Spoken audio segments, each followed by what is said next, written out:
Hungary, 1943. A convoy of German officers rolls into the outskirts of Szolnok, escorted by Hungarian generals eager to display their alliance's loyalty. The air is thick with the smell of diesel and arrogance. On the horizon, an American jeep, captured from the Eastern Front, is parked in a muddy farmyard. A strange little vehicle, 4 wheels, no armor, bare metal glinting under the sun. The Hungarian officers smirk. This, they say, is what the Americans call a military vehicle, a child's toy, a farmer's cart with delusions of grandeur.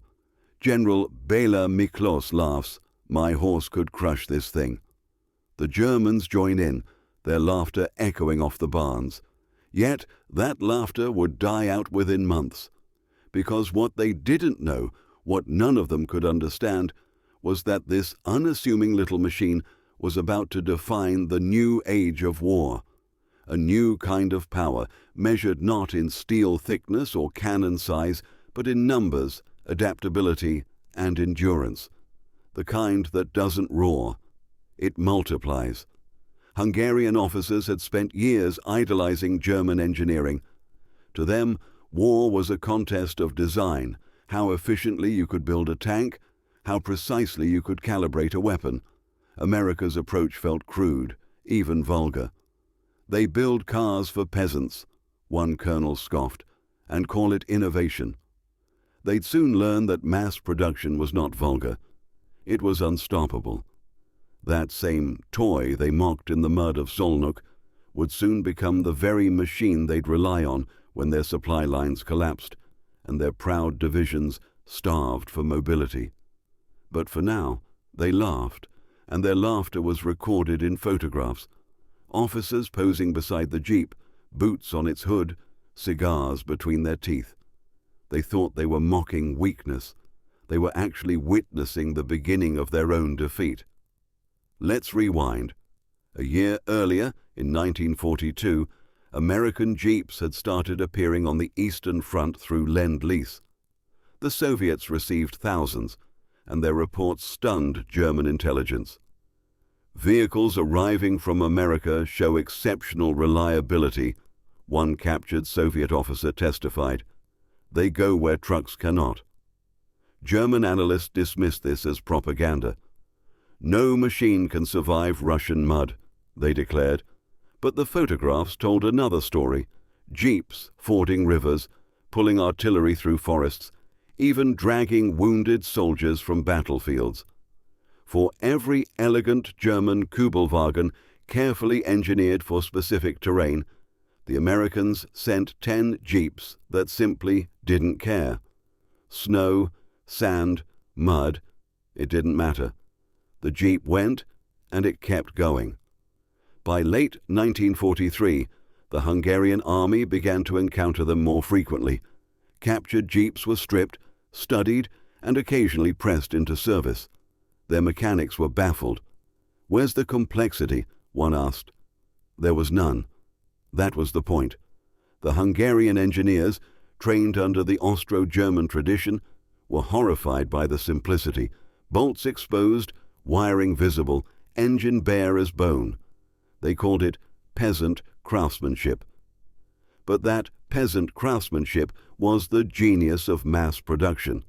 A vehicle so straightforward that a mechanic with a wrench and a spare hour could rebuild half the drivetrain. The Americans had built not perfection, but permanence. And when the storm of war hit full force, permanence was what mattered. Meanwhile, American factories were churning. In Toledo, in Dearborn, in Pennsylvania, assembly lines roared day and night. Women in kerchiefs tightened bolts. Teenagers learned to weld before they could drive. Each day, hundreds of jeeps rolled out, some heading for Africa, others for Italy, and many shipped north through Murmansk for the Soviet front. To the Hungarian generals who mocked that one muddy jeep, this pace of production was inconceivable. Hungary's entire automotive output for 1943 wouldn't fill a single American day.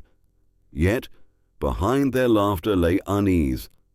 If the Americans could produce machines this quickly, what else could they mass produce? Bullets? Tanks? Bombers? The Hungarian General Staff dismissed the thought. Quantity without quality, one wrote in his report, it will fail against German discipline. He was wrong, and he would find out the hard way, because by the summer of 1944, the Red Army had begun to move westward with terrifying momentum. The front lines that had once stretched deep into Ukraine were now collapsing toward Hungary. Columns of Soviet troops, riding in jeeps marked with red stars, advanced faster than the Hungarians thought possible. German High Command demanded that Hungarian forces hold the line near the Tisza River, but their logistics were broken. Trucks stuck in the mud, horse wagons overturned, fuel gone. Then, almost absurdly, a handful of captured jeeps appeared again, rolling over terrain that defeated everything else. They ferried ammunition, towed guns, evacuated the wounded. For the first time, the Hungarians stopped laughing, because now that toy was the only thing still moving. Word spread quickly through the ranks. Soldiers whispered about the American cart that never dies. Mechanics scavenged parts from wrecks, fashioning hybrids from Willys and Ford components, marveling at how interchangeable everything was. You could swap a gear from one Jeep to another, regardless of make. Try that with a German design, and you'd be weeks rebuilding it. Soon, even the most skeptical officers had to admit this wasn't a toy. It was an idea, a philosophy on wheels, and it was about to crush their entire understanding of warfare. By autumn, Hungary was burning. German reinforcements were stretched thin, and Soviet divisions were approaching Budapest. Hungarian forces retreated through villages, farms, and fields, leaving behind broken tanks and horses too weak to move. But the jeeps kept going. Farmers watched them race across their lands, their small engines whining like angry bees, kicking up mud, smoke, and disbelief. One Hungarian general, once photographed laughing beside that captured jeep in 1943, now watched as Soviet officers drove the same kind of vehicle straight through his defensive lines. "How can such a small thing cause such ruin?" he muttered. The answer was simple: scale. The jeep wasn't designed to impress, it was designed to outnumber. For every Hungarian or German vehicle destroyed, 10 more jeeps appeared. For every bridge bombed, jeeps found another path. They were everywhere, on dirt roads, through forests, over rivers. When fuel ran low, they towed each other. When tires burst, soldiers scavenged from wrecks. The machine was a miracle of logistics, and behind every jeep was a factory that had built it faster than Europe could destroy it. When the Red Army's armored spearheads finally reached the Hungarian plains, the jeep became the unseen vanguard. Light, fast, unstoppable. It wasn't the tank that crushed the farm that day near Szolnok. It was a swarm of jeeps, small, tire-screeching, mud-spitting symbols of an empire that fought not with finesse, but with abundance. As the farmhouse crumbled under the weight of advancing vehicles, the last Hungarian defenders realized the truth. The war had become a numbers game, and they were on the wrong side of the equation. By the winter of 1944, Hungary was a battlefield carved by mud, smoke, and desperation. The Red Army poured through its eastern borders, unstoppable, relentless. German divisions ordered Hungarian units to stand firm, but firm meant nothing when fuel tanks were empty and supply wagons froze solid. Roads vanished under sleet and snow, and the great mechanized war machines that Hitler had promised could no longer move an inch. Yet, through that wasteland, the jeeps came, green, stubby, loud, sometimes Soviet-marked, sometimes with Allied insignia barely visible under mud. They crossed frozen rivers, scaled hillsides, and darted between wrecked Panzer IVs as if the terrain were a paved highway. The Hungarians, huddled in their trenches, watched these vehicles go where even horses refused to tread. The sight was humiliating. They remembered mocking the jeep as a weakling's toy. Now that toy had conquered the battlefield they could no longer control. In early 1945, the siege of Budapest began. German and Hungarian forces trapped inside the city faced the full weight of Soviet artillery. Streets turned to rubble, buildings collapsed, and hunger gnawed at every stomach. But amidst the chaos, the Soviet command jeeps kept moving, weaving through the ruins, carrying ammunition, orders, wounded men. Their engines sputtered but never stopped. For the first time, Hungarian soldiers realized they were fighting an enemy that didn't just outgun them, it outproduced them into irrelevance. Every destroyed jeep was instantly replaced. Every broken line immediately reinforced. There was no delay, no exhaustion on the other side. The American factories thousands of miles away had made sure of that, and that, more than any tank or aircraft, broke Hungarian morale. In captured command reports from Budapest, one Hungarian officer described it bitterly. "We destroy one, and 10 more appear. They have no end. The machine replaces the man." That line captured the new kind of war unfolding before their eyes, a war of mathematics, logistics, and infinite replacements. The Hungarian army had been trained in the old school: valor, precision, discipline. The Americans had redefined everything with one ruthless principle: scalability. When you could make one jeep in 90 seconds, courage no longer mattered. The enemy could afford to lose 1,000. You could not afford to lose one. In one particularly brutal encounter near Lake Balaton, Hungarian anti-tank crews fired into what they thought was a small convoy of reconnaissance vehicles. The first jeep exploded, then another, then another. But for every jeep destroyed, 3 more appeared over the ridge, bouncing through mud and ice, towing guns, dragging supplies. "It was like shooting at the horizon," a survivor later recalled. "You hit one, but the horizon never ends." That was the essence of American warfare, an endless horizon of machines. What the Hungarians saw wasn't just vehicles. It was a philosophy that crushed their spirit. In their minds, war had always been about mastery, about crafting the perfect weapon. To the Americans, perfection was irrelevant. Quantity became quality, and no nation could compete with that. When Budapest finally fell in February 1945, the Hungarian generals who had once laughed at the little jeep sat in Soviet custody, dazed and hollow. Their capital was in ruins, their army shattered, but the memory of that toy vehicle lingered like a ghost. One of them, General Lajos Veres, was recorded muttering, "The Americans did not fight us. Their factories did. He wasn't wrong. The victory didn't belong to a single soldier, tank crew, or general. It belonged to an idea born in Detroit, refined in Toledo, perfected by the millions of workers who treated war like an assembly line. They didn't just build machines, they built inevitability." After the war, when Allied historians interviewed captured Axis officers, the same question appeared again and again. What American weapon impressed you the most? Most expected the answer to be the Sherman tank, or perhaps the Flying Fortress bomber. But the reply was almost unanimous: the Jeep.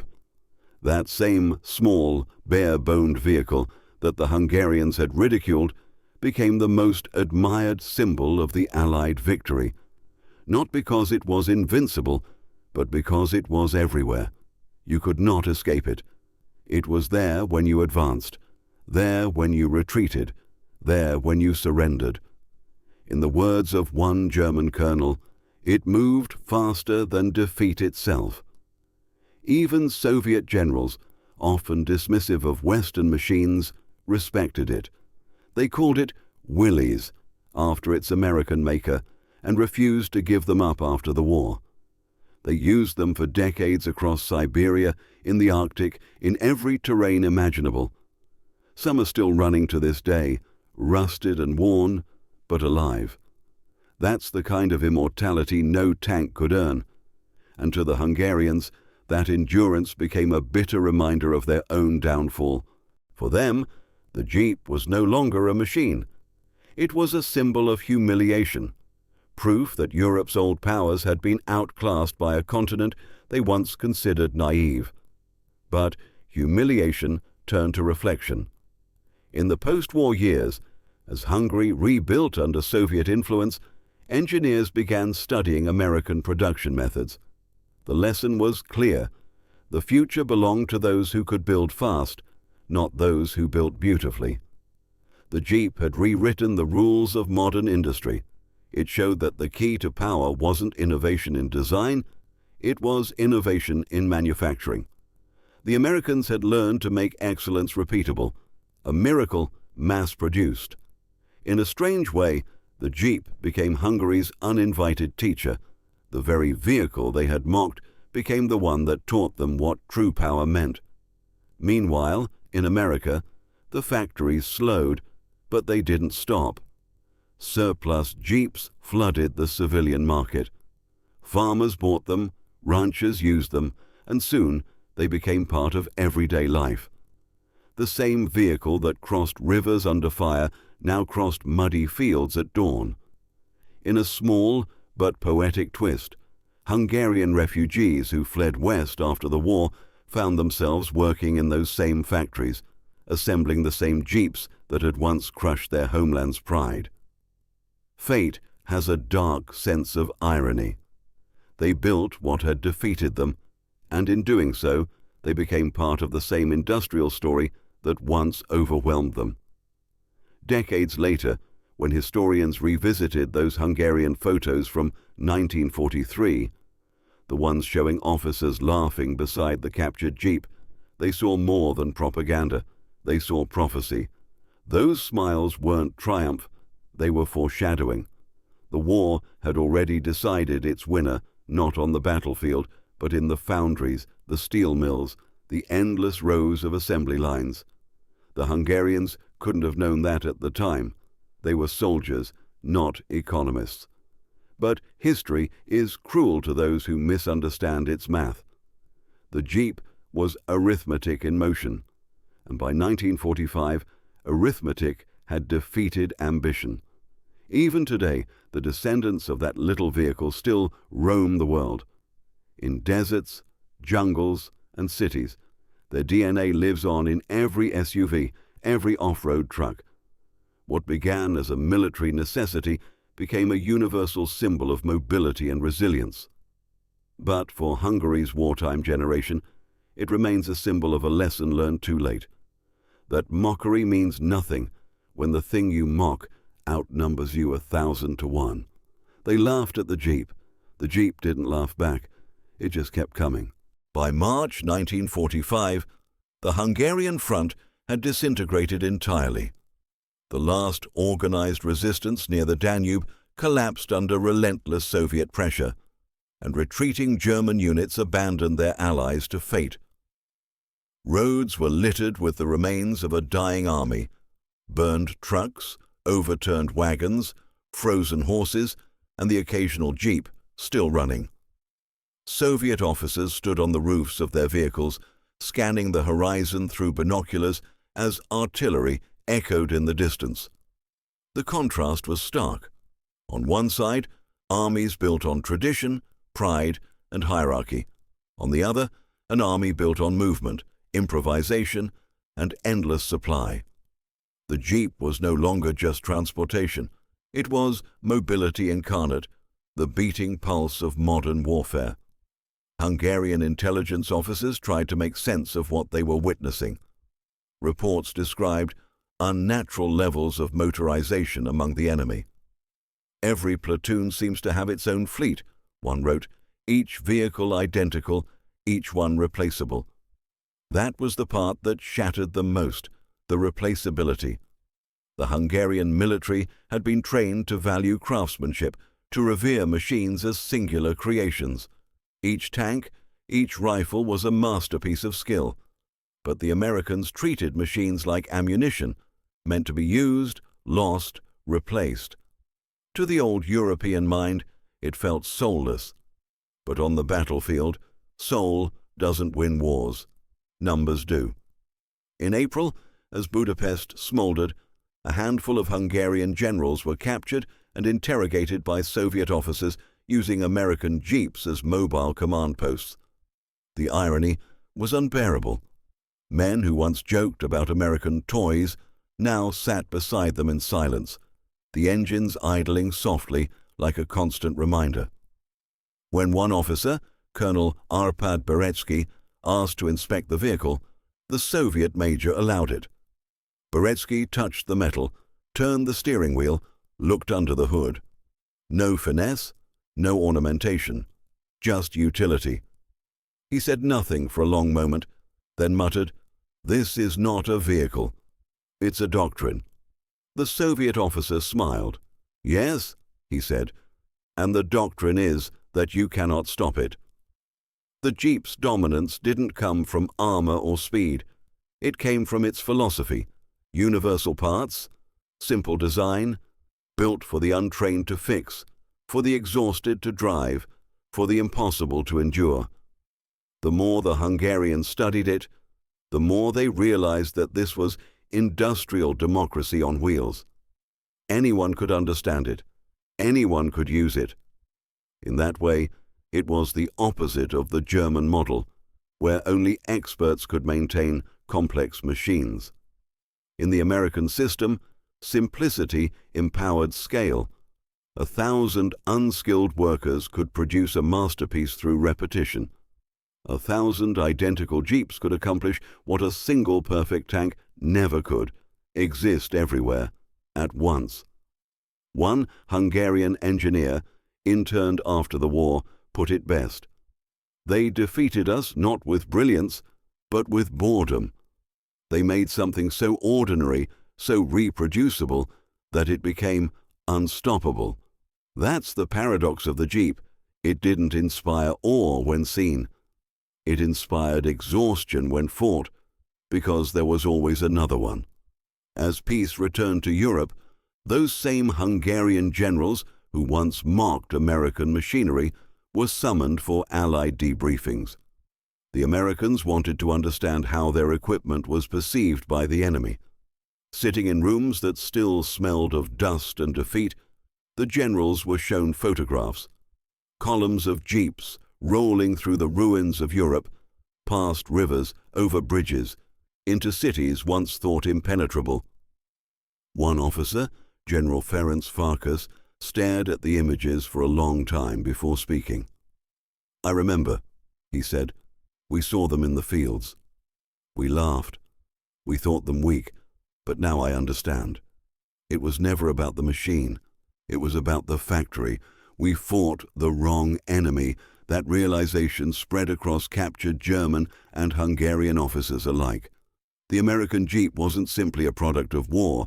It was a proof of concept. It demonstrated that modern warfare had shifted entirely. The battlefield was now decided in factories, not trenches.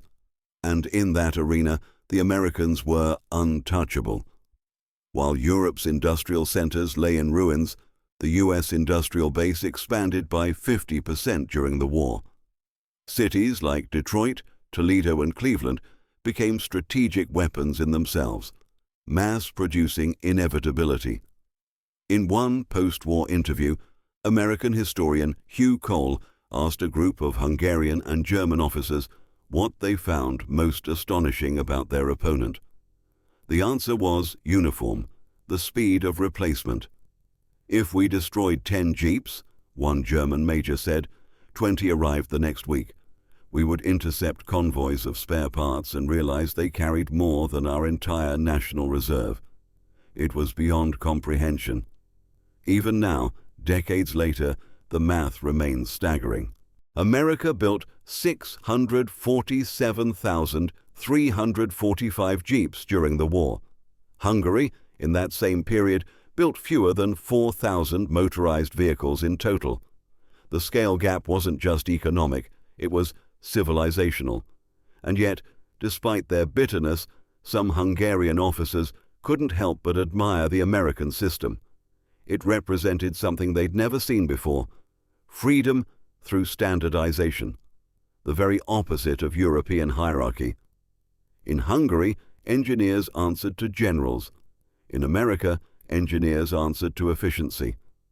That cultural shift changed everything. While the Germans hand-fitted precision parts, Americans designed them to be identical.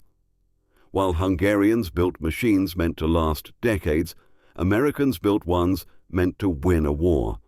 Longevity didn't matter, only momentum did. One Hungarian major compared it to farming. "We raised racehorses," he said, "and they brought tractors."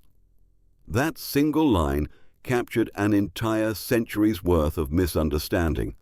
In war, as in industry, the tractor beats the racehorse every time, because it keeps moving long after elegance stops mattering. By the time the last German forces surrendered in May 1945, the Jeep had become an icon across Europe. Liberated villagers cheered not when they saw tanks, but when they saw Jeeps. Tanks meant battle. Jeeps meant safety. They carried food, medicine, hope. To the civilians of Hungary, those small vehicles represented the return of normalcy. To the defeated generals, they represented the end of their world. It was over. Not just the war, but the old way of thinking about power. Engineering brilliance had fallen to industrial simplicity. Tradition had fallen to practicality. And laughter had fallen silent under the sound of 4 small tires rolling across a ruined continent. When the war ended and peace treaties carved up Europe, Hungary was left to rebuild from ashes. Its generals retired in disgrace, its factories lay in ruins, and its fields were littered with remnants of war, many of them Jeeps, captured, cannibalized, repainted, but still running. Farmers used them to plow, tow, haul, survive. It was a cruel joke of history. The same vehicle that symbolized their defeat became their salvation. Even years later, in rural Hungary, people spoke of the little American car that outlived the empire, because in the end, it did.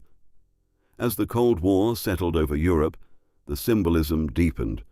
To the West, the Jeep became freedom, a rugged, democratic machine that could go anywhere. To the East, it was a reminder of what industrial strength could achieve. Soviet factories copied the design, producing their own variants. But the soul of the Jeep remained American, adaptable, relentless, efficient. It had transcended the battlefield to become an idea that one Hungarian historian, decades later, summarized simply: "It was not the bomb that ended our age. It was the Jeep." When Hungarian veterans gathered years after the war, they would occasionally recall that afternoon in 1943, the farm, the laughter, the arrogance. They could still see themselves posing beside the captured Jeep, mocking what they didn't understand. "We thought the future was ours," one said quietly, but the future was already parked in the yard. The Jeep had crushed the farm, not because it was stronger, but because it was inevitable. It was history on wheels, and history never stops. By the late 1940s, Hungary had become a shadow of its pre-war self, its officers scattered, its factories under Soviet command, its pride reduced to whispers over cheap cigarettes in dim cafes. Yet, even as the new communist regime reshaped the nation, the memory of those Jeeps lingered. Some still ran along the back roads, driven by farmers or black market traders, their faded olive paint now flaking away to reveal bare metal beneath. No one knew exactly where they had come from, perhaps left behind by retreating Soviets, perhaps stolen from depots, but they kept running. In a country where half the machinery rusted and died, the Jeep survived. It refused to surrender even when everything else had. That stubborn resilience was its message to the world. It wasn't elegance that wins, it's endurance. To the older generation of Hungarian officers, the Jeep became a symbol of everything they misunderstood about the 20th century.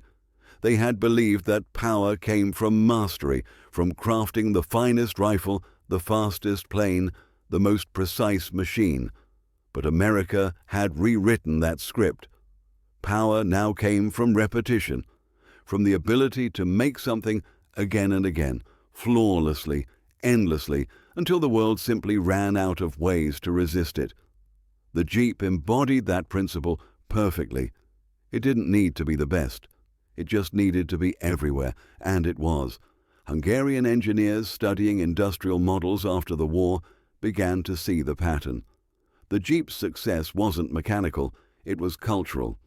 In America, innovation didn't belong to the elite, it belonged to the assembly line. Each worker contributed one part of the whole, and together they built miracles at scale.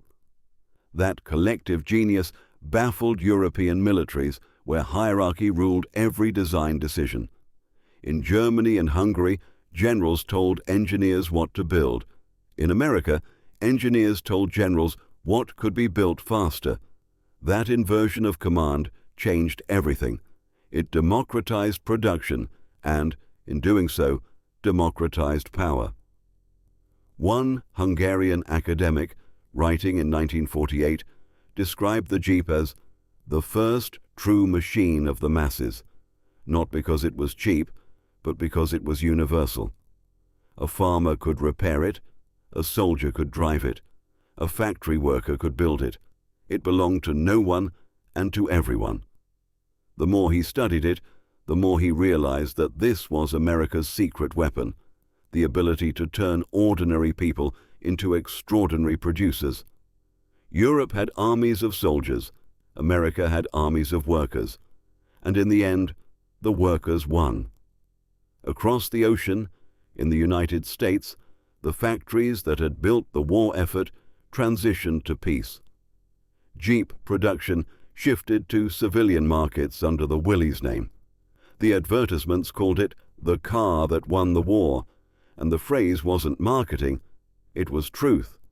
Veterans bought them by the thousands, driving across newly paved highways and rural trails, taking the war machine into the peace that followed. For them, the Jeep wasn't just transportation, it was nostalgia, memory, victory. But for the defeated nations of Europe, it was something different. It was the ghost of inevitability, rolling through their fields long after the shooting stopped. By the 1950s, Hungary's streets were filled with Soviet-made Gaz and UAZ vehicles, heirs to the American Jeep in spirit, if not in soul. They copied the form, but not the philosophy. Soviet engineers could reproduce the shape, but not the speed, the simplicity, the efficiency. That was the difference between imitation and understanding. The Jeep wasn't just metal and rubber, it was an industrial language, and America was fluent. When Hungarian officers who survived the war gathered decades later for reunions, the conversations always circled back to that moment. The laughter on the farm, the arrogance of underestimation, and the silence that followed when they realized what they had mocked. "We thought we were modern," one said, staring into his drink. "But they were the future." Another added softly, "And the future doesn't wait for those who laugh at it." The Jeep story became a metaphor not only for the war, but for the century that followed. The same philosophy that had built it went on to build the post-war world. The highways, the suburbs, the consumer revolution. It became the blueprint of American modernity. Mass production as destiny. The same factories that once made Jeeps now made refrigerators, washing machines, televisions. And just as they had flooded Europe with vehicles, they flooded the world with consumer goods. The Hungarian generals had witnessed the beginning of that tide and hadn't recognized it for what it was, the industrial avalanche that would define the next 100 years. For historians, the Jeep became a case study in how simplicity can overwhelm sophistication. Every bolt, every joint, every interchangeable part was a declaration of philosophy. You didn't need to make the perfect thing. You needed to make it work, make it repeatable, make it enough. It was the ultimate weapon of democracy, where every citizen could build something that mattered. And that idea was terrifying to regimes built on control. The Hungarians, like their German mentors, had lived in a world where power flowed from the top down. The Americans flipped that entirely. Power came from below, from the factory floor, from the worker with a wrench. That's why they won. Not just the war, but the century. Decades later, when American Jeeps appeared in movies and parades, they were celebrated as icons of freedom. To most of the world, they represented the triumph of mobility, resilience, and ingenuity. But in Hungary, among those who remembered, they carried a quieter meaning. They were a reminder of how laughter can turn to silence, how pride can turn to humility, and how a single underestimation can rewrite history. Because in 1943, they didn't just mock a machine, they mocked the very system that would replace them. In the end, what crushed Hungary wasn't an army or an invasion. It was a factory rhythm, a mechanical heartbeat echoing across oceans. The Jeep was its messenger. When the last columns rolled through Hungarian villages in the spring of 1945, children chased them, cheering, unaware of what they represented. To them, the Jeeps were symbols of liberation. To the generals watching from windows, they were symbols of defeat. The same sound, the same machine, heard in two entirely different ways. One as the beginning of freedom, the other as the end of an era. Years later, in interviews, surviving Hungarian officers admitted that they'd learned their greatest lesson not from the battlefield, but from that one encounter on the farm. The Jeep they mocked was history's quiet teacher, rolling proof that arrogance blinds and simplicity wins. One old general, interviewed before his death, said, "When I first saw it, I laughed. When I last saw it, I saluted."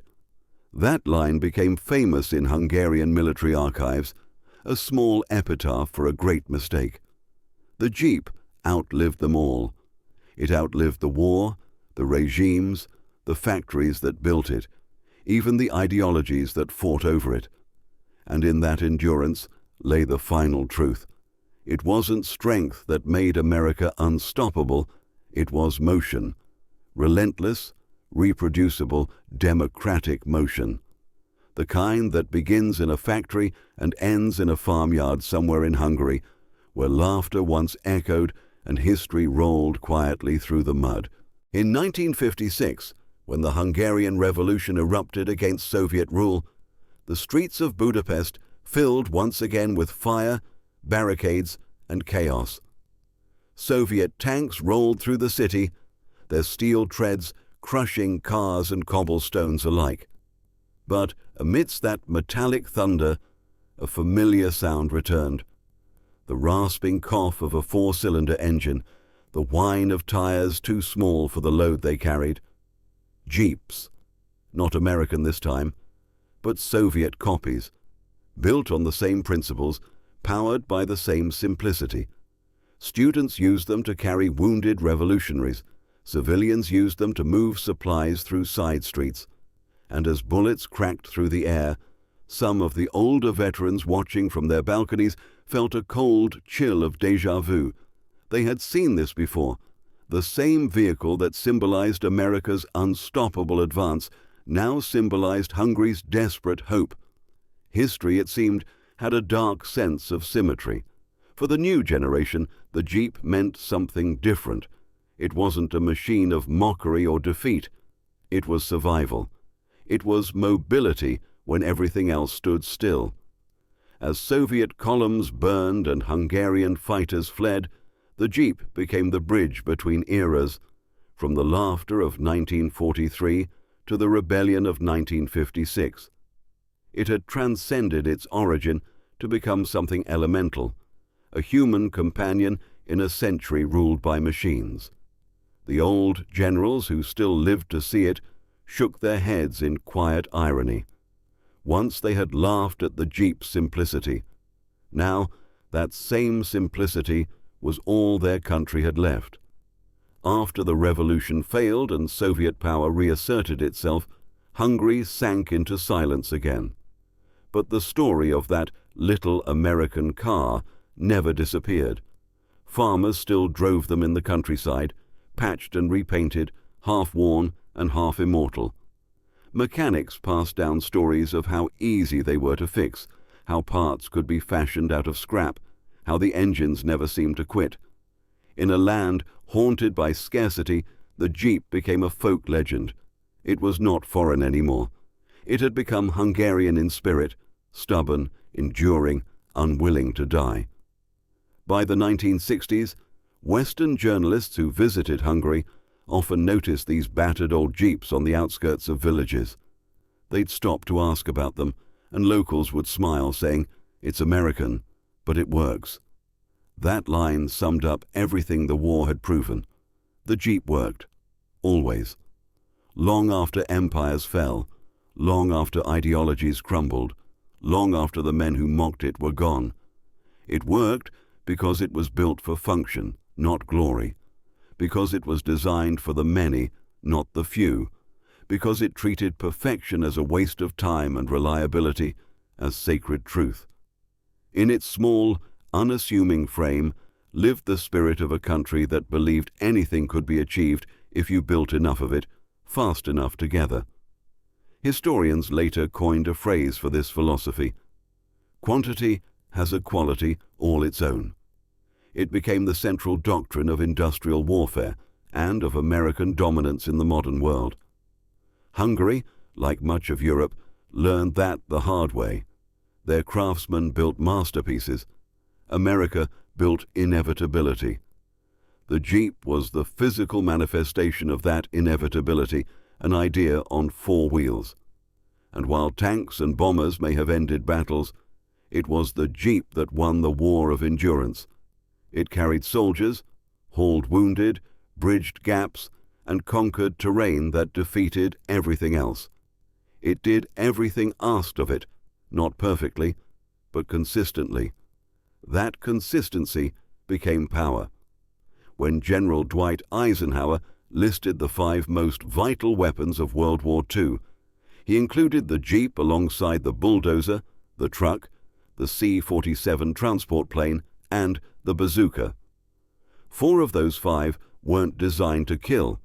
They were designed to move, to build, to connect. That's what the Hungarians had never understood. They believed war was won by destruction. The Americans proved it was won by motion. The Jeep wasn't about domination. It was about reach, the ability to be everywhere, all the time. That's how you win a global war. Not by brilliance, but by ubiquity. The last surviving Hungarian general from the war, Ferenc Farkas, died in 1977.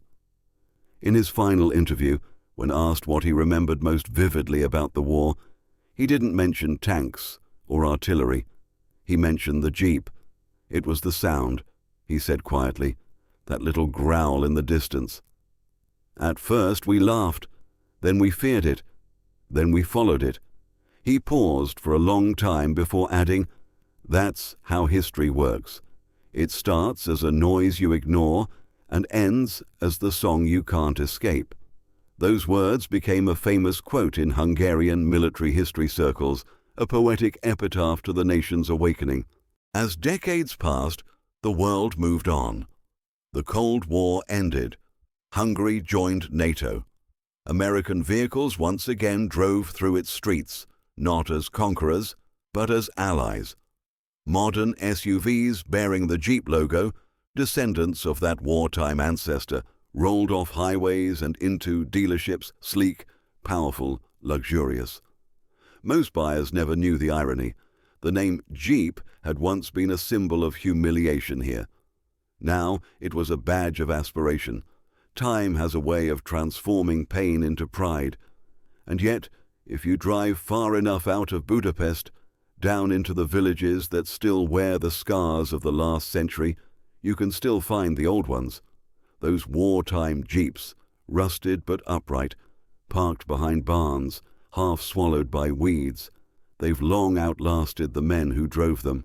When the engines start, they cough, sputter, then settle into that familiar rhythm. Rough, determined, alive.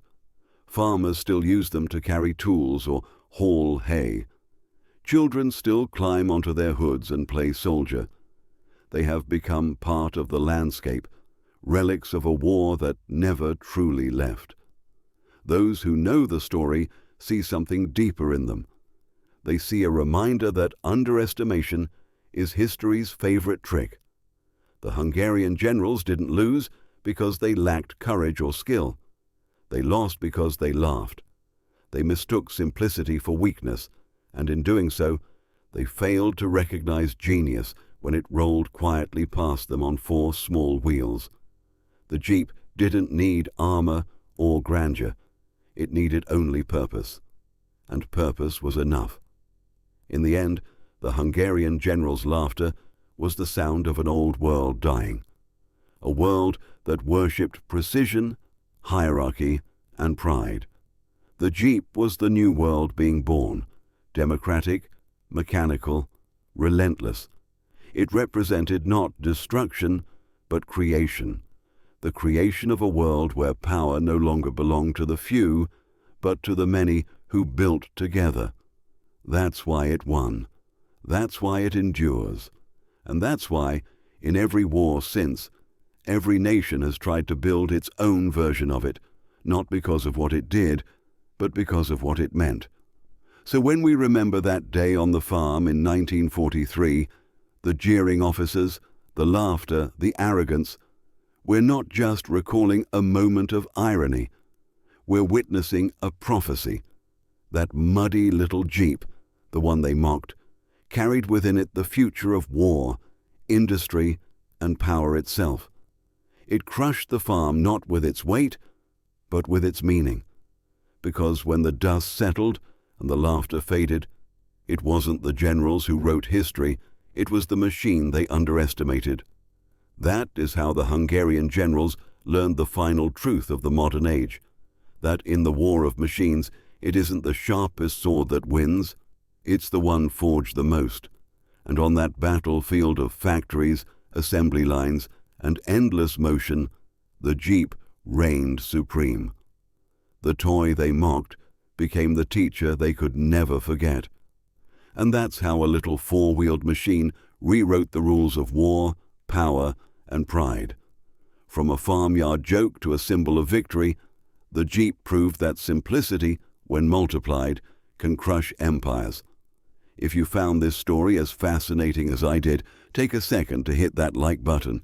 It really helps the channel. And if you want more untold stories from the wars that shaped our world, make sure you're subscribed, because the next one might just change the way you see history forever.